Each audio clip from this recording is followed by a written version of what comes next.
In this video, we will show you how to reset the Epson L3210 printer when its memory is full. Please watch the video until the end, and don't forget to like and subscribe. If you're having trouble with your printer, you can fix it for free on your own. If you have any technical questions, or aren't sure which printer to buy, just ask us for expert advice and free support.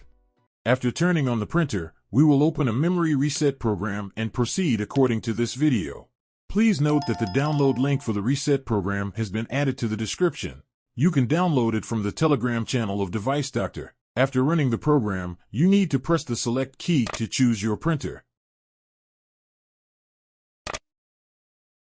Now, from this section, select the Epson L3210 printer.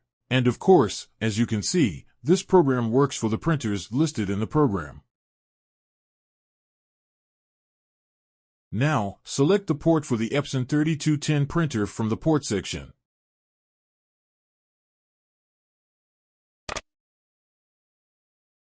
Now, after selecting the printer, press the particular adjustment mode option. Now, click on the waste ink pad counter option. Now, tick mark all three options and then click on the check button to see how much memory has been used.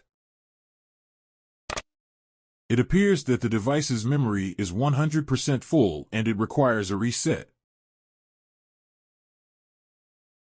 Now, once again, tick mark all three options and then click on the Initialize option.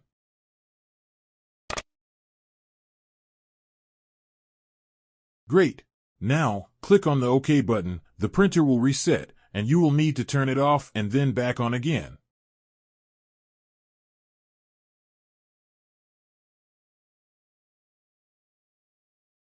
And now, we will print a nozzle check to make sure that the printer issue has been resolved.